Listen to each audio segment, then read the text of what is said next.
A batalha entre os dois feiticeiros mais poderosos de toda a obra de Jujutsu Kaisen chegou em outro nível. A expansão de domínio, técnica que representa a pura maestria do controle da energia amaldiçoada, foi utilizada pelos dois combatentes em um momento inesperado. Eu mesmo estava lendo esse capítulo com toda a tranquilidade do mundo, até chegar aquele final que, na moral, foi de perder a cabeça. Mas antes da gente começar o review, peço de coração para você se inscrever no canal se ainda não for inscrito e, se possível, ativar sua amplificação de domínio para chegar no like independente de qualquer técnica inata. Vale lembrar também que este vídeo terá spoilers do mangá de Jujutsu. Agora, cheio de delongas, e bora conferir as questões levantadas pelos telespectadores dessa luta entre Gojo e Sukuna. O capítulo começa com o nosso pessoal acompanhando a batalha através de uma série de televisores que funcionam por causa da habilidade da Mei Mei, já que ela compartilha a visão com seus corvos. Os feiticeiros, que por enquanto estão com meros espectadores, perceberam que o Sukuna usou da amplificação de domínio para tentar acertar o Gojo, mesmo com seu infinito ativado. O próprio Yuta, um cara sempre à frente de seu tempo, se recorda daquela luta que a gente comentou no último vídeo, quando o Jogo e a Hanami recorreram da mesma técnica para ver se podiam fazer algo contra o Gojo. Já o Hakari está mais perdido do que o último dedo do Sukuna. Ele não tem ideia de como usar a amplificação de domínio para neutralizar a barreira do infinito do Gojo. Por isso, o Kusakabe, pensando em recuperar alguma moral depois de apanhar do Itadori, resolve explicar como ele acha que funciona essa técnica. Segundo ele, ela parece ser uma forma aperfeiçoada do domínio simples, que além de garantir o acerto no seu alvo, também anula sua técnica amaldiçoada. Pelo visto, ele realmente entende da habilidade, mas conseguir fazer já é outra história. O que é diferente da situação do Higuruma, pois além dele ter desenvolvido sua expansão de domínio durante o jogo do abate em um piscar de olhos, ele ainda disse que com sua intuição, ele consegue aprender a fazer. O cara é o crânio das técnicas de Jujutsu, mano. E o anjo, com sua vasta experiência milenar, fala que o problema da amplificação é que ela não pode ser usada em combinação com as técnicas inatas. E nem o Sukuna está livre disso. Então ele suspeita que se o Rei das Maldições tiver uma carta na manga para superar o infinito, o Gojo estará em maus lençóis. A Mio, ouvindo isso, pergunta se esse é o caso, por que o Sukuna não usa logo sua expansão de domínio? Mas uma das hipóteses levadas em consideração é que após usar o domínio, fica difícil usar outras técnicas amaldiçoadas, sem falar que isso forçaria o Gojo a apelar para sua própria expansão. Um detalhe curioso mencionado nesse momento é que o Itadori nos lembra que dentro da expansão de domínio de um inimigo, o Gojo fica vulnerável mesmo com seu infinito, como aconteceu quando ele recorreu para o vazio infinito no instante em que o jogo ativou a expansão de domínio dele. Já o irmão da Mei Mei analisa que talvez o Sukuna esteja preocupado com que o Gojo vença uma disputa pelo espaço de domínio. Acho que de todas até agora, essa de que o Sukuna estaria com um certo receio das habilidades do Gojo, nem o maior Gojo fã poderia imaginar. Como ninguém ainda conseguiu achar algum ponto que favoreça um dos dois feiticeiros, o Choso decide deixar o pessoal meio assustado.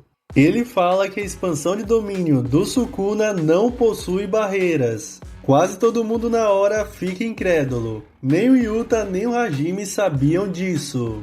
O Kusakabe, para demonstrar mais ou menos como é que funciona uma expansão sem barreira, pede para Mio jogar uma água para ele. E ela vai e joga. Só que ele pediu a água, não a garrafa de água. Se bem que no final ele recebeu o que ele pediu. Mas bom, a ideia é justamente essa, de algo inimaginável. Pois uma expansão de domínio sem barreira é como pintar sem um quadro. Ela não precisa de um espaço ou de qualquer recipiente para acontecer. A Maki não entende o motivo de tanto espanto, visto que a expansão do Megumi também não tinha barreira. Entretanto, o Kusakabe fala que naquele caso era uma expansão incompleta, que ele teve de utilizar as construções ao redor como uma forma de barreira improvisada. Em outras palavras, nem tem como comparar com a do Sukuna. O Chozo mais uma vez faz uma consideração importantíssima. Ele diz que a expansão do Kenjaku também não tinha barreira, e daquela vez, o Tengen atacava pela parte externa da área do domínio, enquanto a Yuki utilizou de um domínio simples que foi completamente destruído. Agora, se ela tivesse usado sua expansão de domínio, teríamos visto uma disputa pelo acerto garantido em uma batalha de domínios. Outra questão apresentada é que não vale a pena ficar ativando a expansão toda hora, como se não fosse nada, já que ela consome muita energia amaldiçoada. O Ino comenta que quando o assunto é eficiência no controle de energia, o Gojo sem dúvidas é um mestre, porque ele gasta bem menos do que ele reabastece naturalmente. Só que o Hajime chega com o contraponto de que o Sukuna está em um patamar divino, sendo perito das técnicas Jujutsu. Para ele, se o Gojo não tivesse os 6 olhos, o Sukuna ganharia facilmente no quesito de eficiência energética. E isso se torna mais desolador quando Yuta admite que o Sukuna talvez tenha o dobro de sua energia amaldiçoada. Realmente, essa é uma informação no mínimo impactante. O Yuta é considerado um monstro quando o assunto é quantidade de energia amaldiçoada, em razão dele ter mais que o próprio Gojo. E agora saber que o Sukuna tem um dobro dele, então seria praticamente quase o triplo do Gojo. Isso demonstra que o Sukuna faz valer o título de Rei das Maldições e que o Gojo está tendo um controle refinadíssimo do que ele pode gastar nessa luta. Depois de tanta conversa que ninguém aguentava mais, finalmente vemos que a teoria se tornou uma prática. Gojo e Sukuna ativam sua expansão de domínio ao mesmo tempo. Logo de primeira, a barreira da expansão do Gojo envolve os dois. Dentro dela, com esse quadro magnífico da disputa pelo acerto garantido, vemos de um lado o vazio infinito do Gojo preenchendo todo o cenário e do outro, o santuário malevolente mais imponente do que nunca. Ou seja, dentro da barreira, elas estão niveladas. Uma anula o efeito da outra. O menor dos danos que um cause ao outro levará o domínio do adversário ao colapso. Contudo, do lado de fora, o alcance da expansão de domínio do Sukuna ultrapassa as barreiras do vazio infinito do Gojo, afetando até mesmo o lado externo.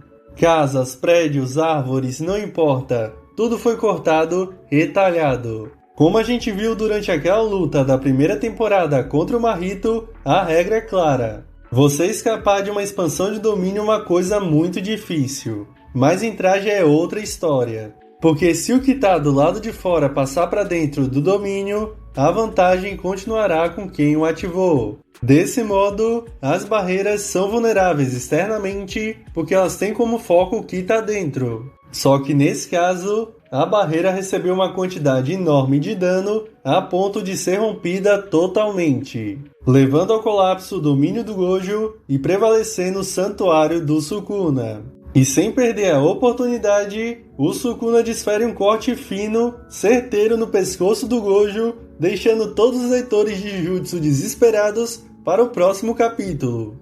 Eu sinceramente não acho que a luta vai acabar assim. O Sukuna nem sequer utilizou as técnicas do Megumi. Terminar desse jeito seria uma forma muito anticlimática de encerrar a luta mais aguardada de todo o mangá. Eu penso que o Gojo não esperaria um mês para deixar as coisas acabarem assim. E da mesma forma que aconteceu na luta do Toji, temos que ficar ligados que quando o Gojo fica entre a vida e a morte, o cara entra em um despertar, em uma loucura que faz ele transcender com novas técnicas. Sem falar que ele pode se curar rapidamente com sua energia reversa quase que instantânea, ou até mesmo aproveitar da expansão do Sukuna não ter barreiras como uma brecha para se teleportar e escapar de outros acertos garantidos. Mas eu ainda aposto que ele vai aprontar alguma coisa e a partir de agora a batalha vai entrar de uma fase acima das expansões de domínio. Mas e vocês? Acham que é o fim do Gojo ou o homem está prestes a despertar uma nova técnica de Yamasu contra o Sukunão? Me digam aqui nos comentários. Então, por enquanto é isso, pessoal. Agradeço o apoio de todos. Conto com sua inscrição no canal se ainda não for inscrito. E se possível, deixa seu like que ajuda demais. Vou ficando por aqui. Valeu e até breve. Fui!